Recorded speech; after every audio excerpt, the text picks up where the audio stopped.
সাল্লাম তাদেরকে যখন বললেন আল্লাহ পাক আমার কাছে জিবরাইল পাঠিয়েছেন, কোরআনের আয়াত নাজিল করেছেন। কি কোরআনের আয়াত? ইকরা বিসমি রাব্বিকাল্লাযী খালাক খালাকাল ইনসানা মিন আলাক ইকরা ওয়া রাব্বুকাল আকরাম আল্লাযী আল্লামা বিল কলম আল্লামাল ইনসানা মা লাম ইয়ালাম। মক্কাবাসী যখন নবীকে পড়ানো শুরু করলেন, আল্লাহ রাসূল সাল্লাল্লাহু আলাইহি সাল্লাম পাহাড়ের উপরে গারে হেরা, আমরা যারা হাজিরা হজ করার জন্য গিয়েছি ওই গারে হেরা পর্বতে আমরা উঠেছি। ওই সময় উঠার জন্য কোনো সিঁড়ি ছিল না, এখন সিঁড়ি আছে। এই হেরা পর্বতে নবী উঠে, ওই হেরা পর্বতে পাহাড়ে উঠে মক্কার দিকে তাকিয়ে থাকতেন। ওই পাহাড়ে উঠলে মক্কার কাবা ঘর সহ বাইতুল্লাহ সহ দেখা যায়। ওই পাহাড়ে উঠে নবী চোখের পানি ছেড়ে দিতেন। হে মক্কাবাসী, আমাকে তাড়িয়ে দিয়েছো তোমরা। আল্লাহ পাক বাইতুল্লাহর দিকে তাকাইয়া তাকাইয়া চোখের পানি ফেলাইতেন আর কাঁদতেন। ওইখানে আল্লাহ পাক জিবরাইলকে পাঠিয়েছেন, জিবরাইল তুমি যাও আমার হাবিবের কাছে এই আয়াতটা নাজিল করে দাও, ইকরা বিসমি রাব্বিকাল্লাযী খালাক। মুফাসসিরিন ইকরাম লেখেন, প্রথম আয়াতটা যখন নবীর কাছে নাজিল করা হলো, আল্লাহ পাকের জিবরাইল দুনিয়ার জমিনে আসলেন। আসার পরে জিবরাইলকে জড়াইয়া ধরলেন, জড়াইয়া ধরে বুকের সাথে একটা চাপ দিলেন। চাপ দেওয়ার পরে বললেন ইকরা। নবী বলেন মা আনা বিকরিয়িন, আমি পড়তে জানি না। জিবরাইল আবার বুকের সাথে জড়াইয়া ধরলেন, আবার চাপ দিলেন। জিবরাইল বললেন ইকরা। নবী বলেন মা আনা বিকরিয়িন, আমি পড়তে জানি না।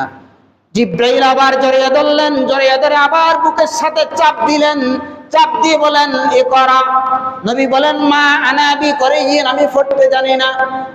এরপরে জিবরাইল আলাইহিস সালাম বলেন ইকরা বিসমি রাব্বিকাল্লাযী খালাক খালাকাল ইনসানা মিন আলাক।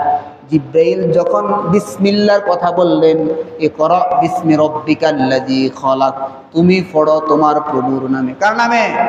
তুমি পড়ো তোমার প্রভুর নামে। আগে বলেছেন ইকরা পড়ো, কার নামে পড়বো, কি পড়বো? আল্লাহর নাম না থাকার কারণে আল্লাহ রাসূল পড়ে নাই।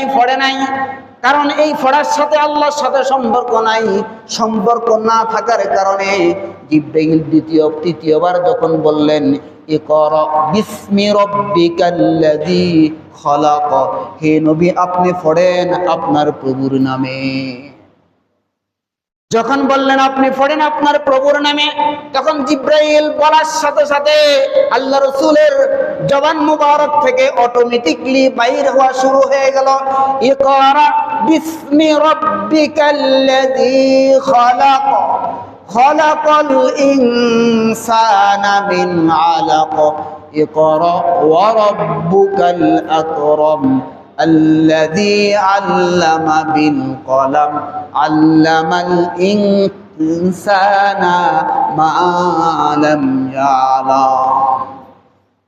দুনিয়ার ইমানদার মুসলমান, আল্লাহ নবীর কাছে যখন আয়াত অবতীর্ণ হলো, নবী পেরেশান বুক করতেছেন, পেরেশানি বুক করেন।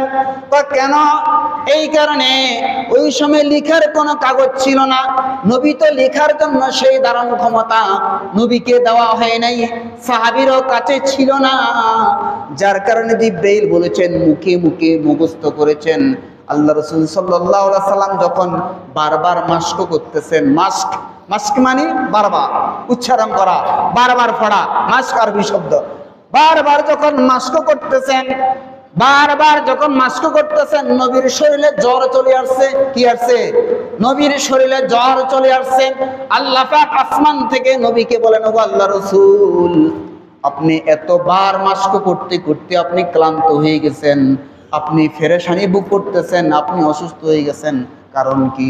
আল্লাহ নবী বলেন ও আল্লাহ, আপনি যে আমার উপর কোরআনের আয়াত নাজিল করেছেন, এটা যদি আমি মুখস্থ করে না রাখি, যদি আমার থেকে একটা আয়াত ছুটে যায়, কি হয়ে যায়? আমার থেকে একটা আয়াত ছুটে যায়। আল্লাহ তাআলা তার নবীকে বলেন লা তুহাররিক বিহি লিসানাকা লিতাজালা বিহি। ও আল্লাহর রাসূল, আপনি জিহ্বাকে বারবার নাড়ানোর আপনার দরকার নাই, এই কোরআনটাকে আপনার সিনার মধ্যে জমা করে দেওয়ার দায়িত্ব আমি আল্লাহ তাআলার। কার? আপনার সিনার মধ্যে কোরআনটাকে জমা করে রাখার দায়িত্ব আমার। আপনি বারবার মস্ক করে জবানটাকে জিহ্বাকে বারবার নাড়াইয়া অসুস্থ হবেন না, আপনি পেরেশানি ভোগ করবেন না। এরপর আল্লাহ রাসূল সাল্লাল্লাহু আলাইহি সাল্লাম একটু মনের মধ্যে সাহস আসছে।